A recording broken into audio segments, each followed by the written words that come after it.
ओवीस kitchen या recipe चॅनलमध्ये तुमचे स्वागत आहे. तर आज आपण ना रव्यामध्ये लिंबू पिळून ना अतिशय भन्नाट अशी रेसिपी करणार आहोत. आता रवा तर सगळ्यांच्याच घरामध्ये अवेलेबल असतो, त्यामुळे हा व्हिडिओ संपल्या संपल्या म्हटले ना तरी तुम्ही ही रेसिपी कराल, इतकी जास्त अप्रतिम ही रेसिपी तयार होते. मुलांनाच काय मोठ्यांनासुद्धा आवडेल इतकी जास्त अप्रतिम ही रेसिपी होणार आहे. तर चला, थोडाही वेळ न घालवता लगेच व्हिडिओला सुरुवात करूया. आता आपल्या घरामध्ये ना रवा तर नक्कीच अवेलेबल असतो आणि उन्हाळा आहे, त्यामुळे लिंबसुद्धा तुमच्या घरामध्ये अवेलेबल असणार आहे. अगदी बेसिक सामान इथे वापरणार आहोत आपण, त्यामुळे नक्कीच एकदा हा व्हिडिओ शेवटपर्यंत पहा. इथे बघा, मी 1 वाटी रवा घेतला आहे. ही रेसिपी ना 2 जणांसाठी करते, त्यानुसार 1 वाटी रवा पुरेसा आहे. रवा इथे मी कच्चा घेतलेला आहे आणि बारीक रव्याचा वापर केलेला आहे. जर तुमच्याकडे जाड रवा असेल ना तर थोडासा मिक्सरला फिरून घ्या आणि मग तो वापरला ना तरी चालेल. इथे बघा, एक लिंबू कापून घेतला आहे मी. लिंबू जरासं मोठ्या साईजचा आहे, त्यामुळे अर्ध्याच लिंबाचा वापर इथे मी करणार आहे. पण तुमच्याकडे जे लिंबू असेल ना ते लहान साईजचं असेल ना तर तुम्ही अख्खं लिंबू वापरलं तरी चालेल. पण खूप जास्तसुद्धा लिंबाचा रस यामध्ये घालायचा नाही आहे. तुम्ही इथे पाहू शकता, 1 चमचा इतपत लिंबाचा रस यामध्ये मी घातलेला आहे. आता लिंबाचा रस घालताना ना सुरुवातीला बिया काढून घ्या, किंवा मग जर अशा पद्धतीने जर बिया तुमच्याकडून पडल्या ना तर चमच्याच्या साहाय्याने तुम्ही त्या बिया काढू शकता. तर इथे पाहू शकता, चमच्याच्या साहाय्याने मी दोन्ही बिया इथे काढून घेतल्या आहेत. जर चुकून बिया राहिल्या ना तर मग पदार्थ ना खूप जास्त कडवट होऊ शकतो, त्यामुळे शक्यतो बिया काढून घ्या पिळण्याच्याच अगोदर. आता लिंबाचा रस घातल्यानंतर ना पुन्हा छान असं हे मिक्स करून घेतलं आहे आणि पाणी टाकून आपल्याला हे छान असं ढवळून घ्यायचं आहे. पाणी खूप जास्तसुद्धा एकदम घालू नका. बघा, मी अगदी थोडं थोडं करून पाणी घालते आणि नंतर ना हे छान असं मिक्स करून घेते. रव्यामध्ये ना बऱ्यापैकी पाणी बसतं, कारण की रवा भरपूर पाणी शोषून घेतो ना, त्यामुळे बघा अगदी खूप जास्तसुद्धा पाणी घालू नका. जितकं पाणी लागेल ना तितकंच पाणी घाला. इथे आता मला पूर्ण ना अर्ध्या ग्लासला थोडंसं जास्त पाणी घातलेलं आहे मी 1 वाटी रव्याला. जर 1 वाटी रवा असेल तर त्यामध्ये 2 वाटी पाणी इथे बसू शकतं. बघा, पाणी घातल्यानंतर पुन्हा छान असा हा रवा जो आहे ना तो मिक्स करून घेतला आहे. रवा मिक्स करते आहे तोपर्यंत जर तुम्ही अजूनही चॅनलला सबस्क्राईब केलं नसेल ना तर नक्कीच एक लाईक आणि सबस्क्राईब करून घ्या, कारण की ही रेसिपी तुम्हाला नक्कीच आवडणार आहे. आणि रेसिपी करून झाल्यावर सुद्धा मला नक्कीच कमेंट करून सांगा की तुमचा हा पदार्थ नक्की कसा झाला. तुमच्या मित्रमैत्रिणींसोबतसुद्धा शेअर करा, म्हणजे तीसुद्धा अशी झटपट भन्नाट रेसिपी बनवू शकतात.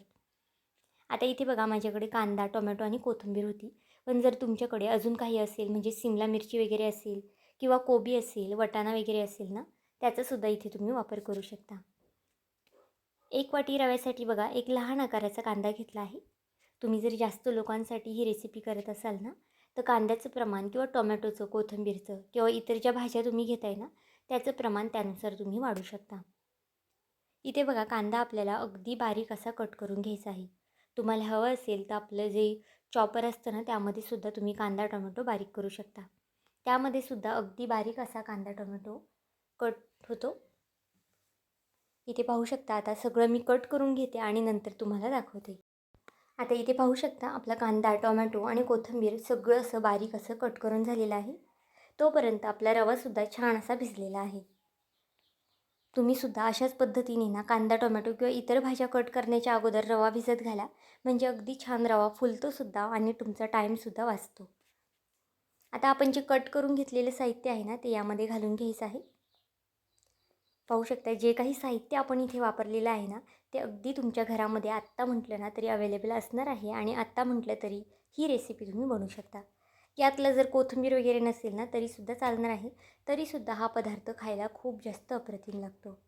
आता कांदा, टोमॅटो आणि कोथिंबीर घातल्यानंतर ना पुन्हा छान असं हे मिक्स करून घेऊया. आणि यामध्ये ना आता मी पाणी घालणार आहे. लागेल असंच पाण्याचा वापर करायचा आहे. आणि एकूण इथे पाणी मला 1 वाटीसाठी किती लागलं आहे ना ते सुद्धा मी इथे पुढे सांगणार आहे. बघा, पाणी घातल्यानंतर छान असं हे मिक्स करून घ्यायचं आहे. बारीक रवा वापरल्यामुळे ना अगदी छान असं बॅटर एकजीव होतं, एकदम मिळून येतं. जर तुम्ही जाड रवा वापरला ना तर बॅटर इतकं चांगलं मिळून येत नाही आणि मग पदार्थसुद्धा खायला इतका चांगला लागत नाही. त्यामुळे शक्यतो बारीक रव्याचा वापर करा आणि जर बारीक रवा नसेल तर मिक्सरला फिरवून तो तुम्ही घेऊ शकता. इथे ना एकूण मला 1 ग्लास इतपत पाणी लागलेलं आहे, म्हणजे सुरुवातीला आपण रवा भिजवायला घातलं होतं ना अर्धा ग्लास आणि नंतर अर्धा ग्लास. आता छान असं मिक्स करून घेतल्यानंतर इथे एका पळीमध्ये मी तूप घेतलं आहे 2 चमचे. तुमच्याकडे जर तडका पॅन असेल ना, त्यामध्ये सुद्धा ही फोडणी तुम्ही देऊ शकता. 2 चमचे तुपामध्ये ना छान असं गरम करून घेतलं होतं. त्यामध्ये 1 चमचा मोहरी, 1 चमचा जिरं घालून घेतलं आहे आणि थोडेसे पांढरे तीळसुद्धा घातले आहेत. या फोडणीने ना आपल्या रेसिपीची जी चव आहे ना, ती अजून जास्त अप्रतिम होते. त्यामुळे आवर्जून घाला ही फोडणी. इथे पाहू शकता अगदी छान असं आता हे बॅटर आपलं करून झालेलं आहे. खूप जास्त पातळसुद्धा नाही आणि खूप जास्त दाटसरसुद्धा नाही. तोपर्यंत एका साईडला गॅसवरती आप्पे पात्र ठेवलं आहे. तुम्ही ही रेसिपी ना आप्पे पात्रात बनवू शकता किंवा पॅनवरती बनवू शकता किंवा जर तुमच्याकडे तडका पॅन असेल ना, त्यामध्ये सुद्धा बनवू शकता. आप्पे पात्रामध्ये ना अगदी थोडंसं तेल किंवा तूप घालून घ्यायचं आहे. इथे मी थोडं तूप घालून घेतलं आहे. तुम्ही तेलाचा सुद्धा वापर करू शकता. आणि गॅसची फ्लेम ना इथे मीडियम ठेवायची आहे. खूप जास्त फास्टसुद्धा गॅस करू नका, कारण की आप्पे पात्र हे लवकर तापतं आणि मग तूप वगैरे जे आहे ना, ते जळू शकतं.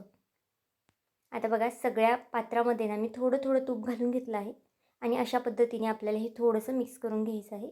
म्हणजे जे तूप आहे ना, ते अगदी सगळीकडे लागलं जातं. आता बॅटरमध्ये बघा इथे मी मीठ घातलं आहे.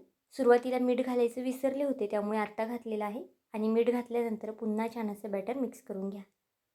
तुम्ही कांदा टोमॅटो घालतानाच मीठ घाला, म्हणजे मग अगदी छान असं मीठसुद्धा यामध्ये एकजीव होतं. मीठ घातल्यानंतर बघा पुन्हा आपण बॅटर यामध्ये आप्पे पात्रामध्ये सोडून घेणार आहोत. तुम्ही 1-1, 2-2 चमचे बॅटर सोडू शकता. खूप जास्तसुद्धा बॅटर सोडू नका, कारण की आपले जे आप्पे आहेत ना, ते खूप छान असे फुलतातसुद्धा.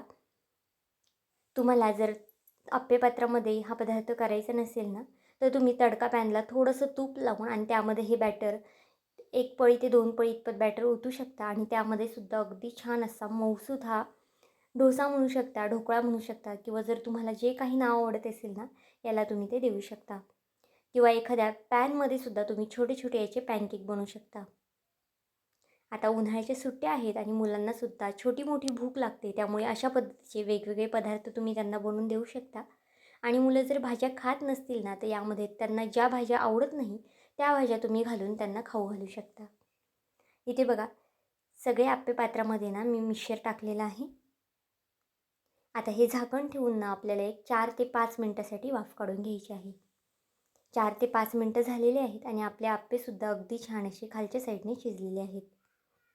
आता एक साईड याची पलटी करून घ्यायची आहे. एखाद्या चमच्यानी करा किंवा मग एखाद्या काटेरी जे असं असेल ना, त्यानेसुद्धा तुम्ही ही पलटी करू शकता. वरनं ना हे आप्पे अगदी छान खुसखुशीत कुरकुरीत होतात आणि आतून ना अगदी सॉफ्ट असे होतात. त्यामुळे नक्कीच एकदा अशी ही झटपट बनणारे आप्पे करून पहा. जर तुमच्याकडे आता लिंबू अवेलेबल नसेल ना आणि दही असेल ना, तर तुम्ही नक्कीच 2 ते 3 चमचे दह्याचा सुद्धा वापर करू शकता. पाहू शकता सगळे आप्पे इथे मी पलटी करून घेते. अगदी झटपट रेसिपी आहे. खूप जास्त वेळसुद्धा लागत नाही. सकाळच्या घाई गडबडीमध्ये नाश्त्याला काय बनवायचं सुचत नसेल आणि रोजची कांदा पोहे, उपमा खाऊन जर कंटाळा आला असेल ना, तर नक्कीच एकदा अशा पद्धतीची ही झटपट रेसिपी बनवून पहा. खूप जास्त अप्रतिम लागते खायला. यासोबत ना तुम्ही कोणतीही चटणी करू शकता किंवा चहासोबतसुद्धा खाऊ शकता आणि नुसते खाल्ले ना तरीसुद्धा अप्रतिम लागतात, कारण की यामध्ये आपण जी फोडणी ओतली आहे ना, त्यामुळे याला अगदी छान अशी टेस्ट येते. आता बघा पुन्हा झाकण ठेवून मी 1-2 मिनटासाठी वाफ काढून घेतली आहे आणि हे सगळे आप्पे एका प्लेटमध्ये काढून घेऊया. रंगसुद्धा इथे पाहू शकता खूप छान असा रंग आलेला आहे. तुम्हाला जर अजून जास्त रंग आणायचा असेल ना, तर तोसुद्धा तुम्ही आणू शकता. अजून थोडा वेळ हे आप्पे भाजून द्या, म्हणजे छान अजून बदामी रंग असा येईल. अशाच पद्धतीने आता बाकीचे आप्पे करून घेते आणि मग तुम्हाला दाखवते. इथे पाहू शकता आपले सगळे आप्पे तयार झालेले आहेत. अगदी छान असा रंग आलेला आहे. वरनं छान खुसखुशीत कुरकुरीत झालेले आहे. आता यासोबत नाही मी लाल लसणाची चटणी केलेली आहे. तुम्हाला हवं असेल ना, तर तुम्ही कोणतीही चटणी खोबऱ्याची वगैरे किंवा मग आपण जी इडलीसाठी चटणी करतो ना, सोबतसुद्धा हे आप्पे खाऊ शकता. तर आजची ही रेसिपी तुम्हाला कशी वाटली मला हे कमेंट करून नक्की सांगा आणि चॅनलवरती नवीन असाल तर चॅनलला एक लाईक आणि एक सबस्क्राईब करायला विसरू नका. पुन्हा भेटूया आपण अशाच एका नवीन व्हिडिओमध्ये. तोपर्यंत बाय.